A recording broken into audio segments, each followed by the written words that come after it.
ஓம் சாந்தி 5-9-2024 சாக்கார முரளி. இன்று சிவ பகவான் கூறுகிறார், இனிமையான குழந்தைகளே, இங்கு உங்களுக்கு இல்லற மார்க்கத்தின் அன்பு கிடைக்கிறது. ஏனென்றால் தந்தை உள்ளபூர்வமாக என்னுடைய குழந்தைகளே என்று கூறுகிறார். தந்தையிடம் இருந்து ஆஸ்தி கிடைக்கிறது. இந்த அன்பினை தேகதாரி குருக்களால் கொடுக்க முடியாது. கேள்வி: எந்த குழந்தைகளின் புத்தியில் ஞானம் தாரணை ஆகிறதோ, கற்பூர புத்தியுடையவராக இருக்கிறார்களோ, அவர்களுடைய அடையாளங்கள் என்னவாக இருக்கும்? பதில்: அவர்களுக்கு மற்றவர்களுக்கு சொல்வதில் ஆர்வம் இருக்கும். அவர்களுடைய புத்தி உற்றார் உறவினர்களின் பக்கம் அலைவதில்லை. யார் கற்பூர புத்தி உடையவர்களாக இருக்கிறார்களோ அவர்கள் வகுப்பு நேரத்தில் ஒருபோதும் கொட்டாவி விட மாட்டார்கள். பள்ளியில் ஒருபோதும் கண்களை மூடிக்கொண்டு அமர மாட்டார்கள். எந்த குழந்தைகள் தோசைக்கல் போன்று அமர்ந்திருக்கிறார்களோ, யாருடைய புத்தி இங்கு அங்கு என்று அலைந்து கொண்டிருக்கிறதோ அவர்கள் ஞானத்தை புரிந்து கொள்வதே இல்லை. அவர்களுக்கு தந்தையை நினைவு செய்வது என்பது மிகவும் கஷ்டமாக இருக்கும். ஓம் சாந்தி. இது தந்தை மற்றும் குழந்தைகளின் சந்திப்பாகும், குரு மற்றும் சீடர்களின் சந்திப்பல்ல. அந்த குருமார்களுக்கு இவர்கள் என்னுடைய சீடர்கள், அதாவது என்னுடைய ஃபாலோயர்ஸ் அல்லது ஞானம் கேட்க வந்தவர்கள், ஞான விரும்பிகள் என்ற பார்வை இருக்கும். அப்போ பார்வை சாதாரணமானதாகி விடுகிறது அல்லவா? அவர்கள் அந்த பார்வையில்தான் பார்க்கிறார்கள். அவர்கள் ஷரீரத்தை பார்ப்பார்கள், ஆத்மாவை அல்ல. மேலும் அந்த சீடர்களும் தேக அபிமானிகளாக அமர்ந்திருப்பார்கள். குருவின் மீது மரியாதை வைத்திருப்பார்கள். இங்கேயும் நிறைய வித்தியாசம் இருக்கிறது. இங்கு தந்தைதான் குழந்தைகளுக்கு மரியாதை கொடுக்கிறார். இந்த குழந்தைகளுக்கு கற்பிக்க வேண்டும் என்பதை அறிவார். அந்த குருமார்களிடம் குழந்தைகளுக்கான அன்பு இருக்காது. தந்தைக்கு குழந்தைகள் மீது மிகுந்த அன்பு இருக்கும். மேலும் குழந்தைகளுக்கும் தந்தையின் மீது அதிகமான அன்பு இருக்கும். அதாவது ஒரு சிவபாபா தான் அனைத்து ஆத்மாக்களுக்கு தந்தையாக இருக்கிறார். ஆகையால அனைத்து குழந்தைகள் மீதும் அவருக்கு அன்பு இருக்கும். அதே போல குழந்தைகளுக்கும் பாபாவின் மீது அந்த தந்தை என்ற அன்பு இருக்கும். அங்கே தேகதாரி மனிதர்கள், குருமார்கள் சொல்லி கொடுப்பாங்க, இவங்க என்னுடைய குரு அப்படின்ற மரியாதை இருக்கும். ஆனால் அவங்களுடைய பார்வை எப்படி இருக்கு? இவங்க என்னுடைய சீடர்கள், ஞானம் கேட்க வந்திருக்கக்கூடியவர்கள். அந்த பார்வை தானே இருக்கும். அவங்க சகோதரர்கள் தானே. ஆகையால தந்தையின் அன்பு அவங்க கிட்ட எதிர்பார்க்க முடியாது அப்படின்றார். இது ஞான மார்க்கம், ஞான கடல் ஒரே ஒரு தந்தை தான். ஞானம் மற்றும் பக்தி தனித்தனியானது. ஞானத்தை கற்றுக் கொடுப்பதற்கு தந்தை வரவேண்டி இருக்கிறது. ஏனென்றால் அவர்தான் ஞான கடலாக இருக்கிறார். அவர் சுயம் தானே வந்து, நான் அனைவருக்கும் தந்தையாக இருக்கிறேன், பிரம்மாவின் மூலம் முழு உலகத்தையும் தூய்மையாக்குகிறேன் என்று தன்னுடைய அறிமுகத்தை கொடுக்கிறார். யார் நல்ல புத்திசாலிகளாக இருப்பார்களோ அவர்கள் உடனேயே புரிந்து கொள்வார்கள்.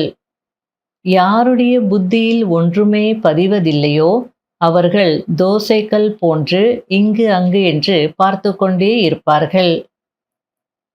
அதாவது சூடான தோசைக்கல் மீது தண்ணீர் தெளித்தோம் அப்படின்னா ஒரு செகண்டில் சுயன் எவாப்பரேட் ஆகிடுது. அதுபோல் சில பேருக்கு புத்தியில் எதுவுமே தங்குறது இல்லை. ஞானம் கேட்டுகிட்டே இருப்பாங்க, ஆனால் அது எவாப்பரேட் ஆகி போயிட்டே இருக்கும். அங்கே இங்கே பார்த்துக்கிட்டே இருப்பாங்க. அதனால பாபா தோசைக்கல் போல அப்படின்றார். அவர்கள் கவனமாக கேட்க மாட்டார்கள். சந்நியாசிகள் அமர்ந்து கதை சொல்லும் போது கூட சிலர் தூங்கி விடுவார்கள். இல்லை கவனம் வேறு பக்கம் சென்று விடுகிறது என்றால், திடீரென இப்போது என்ன கேட்டீர்கள் என்று அவர்களிடம் கேட்பார்கள். அதாவது சந்நியாசிகள், குருமார்கள் கதா காலட்சேபம் பண்ணும்போது அங்கேயும் தூங்கிடுவாங்க. இடையிடையில ஹரோஹரா அப்படிலாம் சொல்ல வைப்பாங்க. நம்ம பார்வதி பதே ஹரோஹரா அப்படிலாம் சொல்ல வைப்பாங்க. தந்தையும் அனைவரையும் யாரும் தோசைக்கல் போல அமரவில்லை தானே என்று பார்த்து கொண்டே இருப்பார். நல்ல கற்பூர புத்தியுடைய குழந்தைகள் ஒருபோதும் படிக்கும் போது கொட்டாவி விட மாட்டார்கள். பள்ளியில் கண்களை மூடிக்கொண்டு அமர்வது என்பது நியமம் இல்லை. ஞானம் இல்லை என்றால் புத்தி உற்றார் உறவினர்களின் பக்கம் சுற்றி கொண்டே இருக்கும். இங்கேயோ பாபா அனைத்தையும் மறந்து விடுங்கள், கடைசியில் எதுவும் நினைவிற்கு வரக்கூடாது என்று கூறுகிறார். இந்த பிரம்மா பாபா சந்நியாசி போன்றவர்களையும் பார்த்திருக்கிறார். யார் உறுதியான பிரம்ம ஞானிகளாக இருக்கிறார்களோ அவர்கள் அதிகாலையில் எழுந்து அமர்ந்திருந்தபடியே பிரம்ம மகா தத்துவத்தை நினைத்து நினைத்து ஷரீரத்தை விட்டு விடுவார்கள். அவர்களுடைய அந்த அமைதியின் பிரபாவம் கூட அதிகமாக இருக்கும். ஆனாலும் அவர்கள் பிரம்மத்தில் ஐக்கியமாகிவிட முடியாது. அதாவது பிரபாவத்தை ஏற்படுத்துறாங்க, ரொம்ப நல்ல வைப்ரேஷன்ஸ் இருக்கும், அமைதியாக இருக்கும்.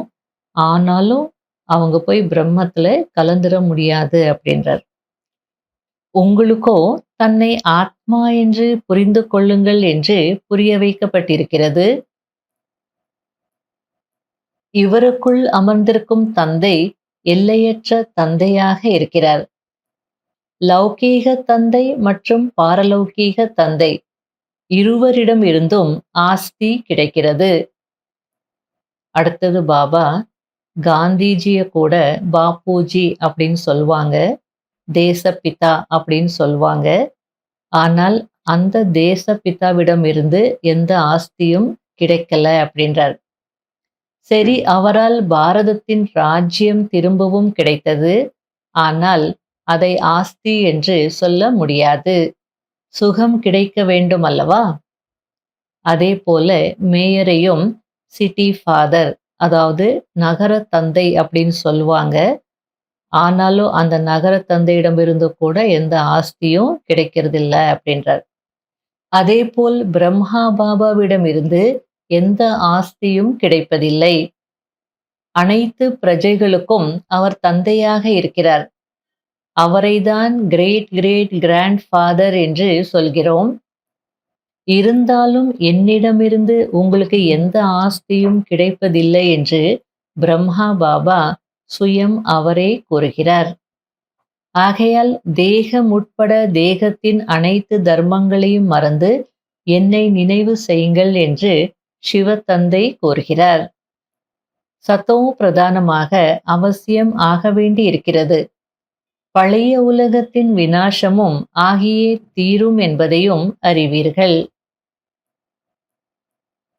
நீங்கள் சாந்தி தாமம் செல்ல விரும்புகிறீர்களா அல்லது சுகதாமம் வர விரும்புகிறீர்களா என்று யாரையாவது கேட்டால், சந்நியாசிகள் சுகம் காக்கை எச்சிலுக்கு சமமானது, எங்களுக்கு சாந்திதான் தேவை என்று சொல்வார்கள்.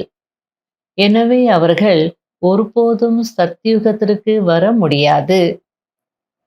சத்யுகத்தில் இல்லற மார்க்கத்தின் தர்மம் இருந்தது. தேவதைகள் விகாரமற்றவர்களாக இருந்தார்கள். சொர்க்கத்திற்கு செல்ல வேண்டும் என்றால் என்னை நினைவு செய்யுங்கள், உங்களுடைய பாவங்கள் அழிந்துவிடும், புண்ணியாத்மாக்களாக ஆகிவிடுவீர்கள், பிறகு சாந்திதாமம் மற்றும் சுகதாமத்திற்கு செல்வீர்கள் என்று தந்தை கூறுகிறார். நான் இந்த ரதத்தின் மூலம் உங்களுக்கு ஞானம் கொடுக்கிறேன். இவரை தத்தெடுத்திருக்கிறேன். இவருக்கு பிரஜாபிதா பிரம்மா என்று பெயர் வைத்திருக்கிறேன். இவருக்கும் என் மூலமாக தான் ஆஸ்தி கிடைக்கிறது என்று பாபா கூறுகிறார். நல்லது. இனிமையிலும் இனிமையான காணாமல் போய் கண்டெடுக்கப்பட்ட செல்ல குழந்தைகளுக்கு மாத் பிதா பாப் தாதாவின் அன்பு நினைவுகள் மற்றும் காலை வணக்கம். ஆன்மீக குழந்தைகளுக்கு ஆன்மீக தந்தையின் நமஸ்காரம். கடைபிடிக்க வேண்டிய முக்கியமான சாராம்சம். முதல் பாயிண்ட், இப்பொழுது இது பழைய உலகத்திலிருந்து புது உலகத்திற்கு ஜம்ப் செய்வதற்கான நேரமாகும். ஆகையால் பழைய உலகத்தை எல்லையற்ற சந்நியாசம் செய்ய வேண்டும். இதை புத்தியின் மூலம் மறந்துவிட வேண்டும். இரண்டாவது பாயிண்ட், படிப்பின் மீது முழு கவனம் செலுத்த வேண்டும். பள்ளியில் கண்களை மூடிக்கொண்டு அமர்வது இது நியமம் கிடையாது. படிக்கும் நேரத்தில் புத்தி இங்கு அங்கு என்று அலையக்கூடாது, கொட்டாவி வரக்கூடாது என்பதில் கவனமாக இருக்க வேண்டும். எதை கேட்கிறீர்களோ அது தாரணை ஆகிவிட வேண்டும். வரதானம். ஆன்மீக போதையின் மூலம் பழைய உலகத்தை மறக்கக்கூடிய சுயராஜ்ய அதிகாரியிலிருந்து விஸ்வராஜ்ய அதிகாரி ஆகுங்கள். சங்கம யுகத்தில் யார் தந்தையின் ஆஸ்திக்கு அதிகாரி ஆகிறார்களோ அவர்கள்தான் சுயராஜ்ய அதிகாரி மற்றும் உலக ராஜ்ய அதிகாரி ஆகிறார்கள். இன்று சுயராஜ்யம் இருக்கிறது, நாளை உலக ராஜ்யம் இருக்கும். இன்று மற்றும் நாளைக்கான விஷயமாகும். அப்படிப்பட்ட அதிகாரி ஆத்மாக்கள் ஆன்மீக போதையில் இருப்பார்கள். மேலும் அந்த போதையானது பழைய உலகத்தை சகஜமாக மறக்க வைத்து விடுகிறது. அதிகாரிகள் ஒருபோதும் எந்த ஒரு பொருளுக்கும் சம்ஸ்காரத்திற்கும் அடிமையாக முடியாது. அவர்கள் எல்லைக்குட்பட்ட விஷயங்களை விட வேண்டி இருக்காது, தானாகவே விடுபட்டு விடும். ஸ்லோகன்.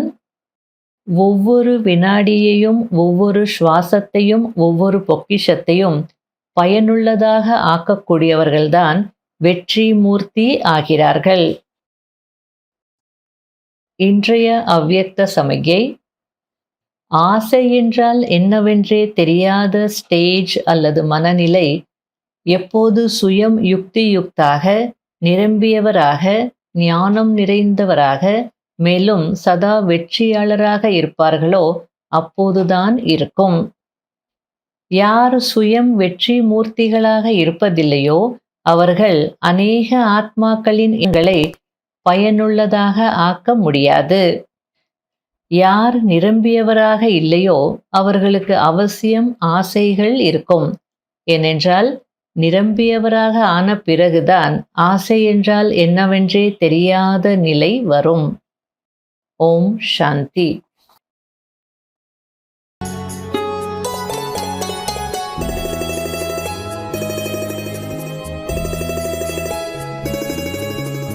உன்னாலே பாபா உயர்ந்தேனே நானும் என் மனதார நன்றி சொல்வேன் என்னாலும்.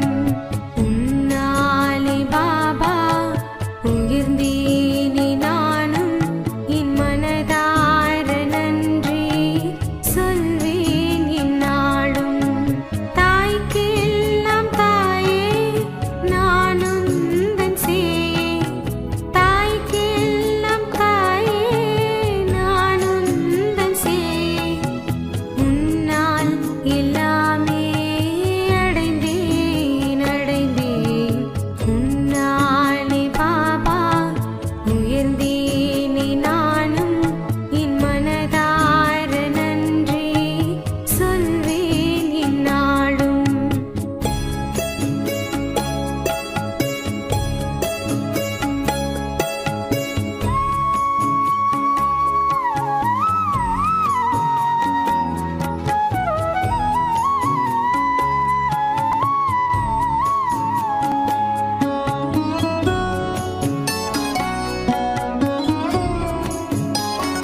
சுவாமிகள்